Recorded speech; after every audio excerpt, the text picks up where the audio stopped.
Here at Virginia Tech, we seek ways to invent the future. But what does that future look like? What can we do today to make tomorrow more beautiful, more inclusive? We have the power, as students and as part of a country full of diversity and opportunity, to affect change. Racism is an unmistakable and pressing issue, one that must be faced now, demands change that must start with us. We ask students what they think the key is to eliminating racism and creating a more inclusive, progressive society. From college, I've just met a lot of people, different backgrounds and stuff. As you grow up and you witness events like Charlottesville, you kind of realize that it's still a very ongoing issue that a lot of people deal with. I think we should keep it open about what we think is a stereotype. Ending stigmas to the best we can, thinking for ourselves rather than relying on what other people say. I feel like a lot of prejudice is based on not knowing about cultures, just learning about them. I feel like we help with these tensions. I think acceptance comes from understanding, and understanding comes through sharing culture. Our nation can't afford to have a single viewpoint anymore, and our education system needs to reflect that.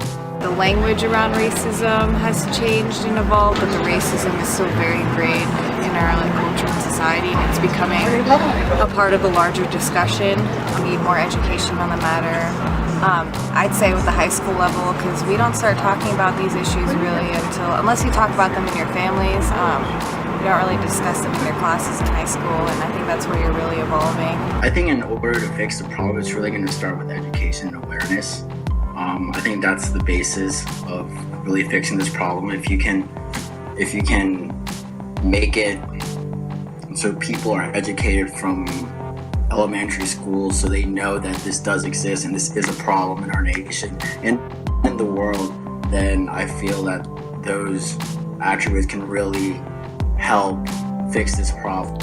Educating people on what racism actually looks like. I feel like right now a lot of people have this view of racism as blatantly using a slur or something, but sort of trying to inform people about the more subtle ways that it happens and how to be more accepting, maybe in school, elementary school, or even later on. We need to start addressing the issue early instead of later in college where people already have their ideals set in stone. I think we should find a way to put that in not just history but in sociology early on. I think a lot of it is perpetuated by our education system, also even how we teach English.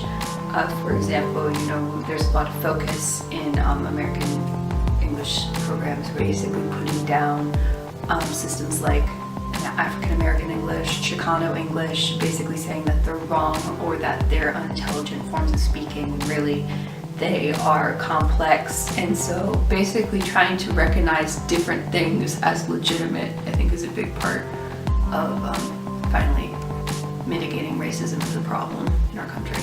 I think we need a more open and honest conversation about race, and as cliche as it sounds, I think all this discourse around post-racial America or the accusation, which is often a defensive one, that people are playing the race card whenever difficult questions about difference. And I think that's the real key about difference that speaks to itself around issues around race and ethnicity come about.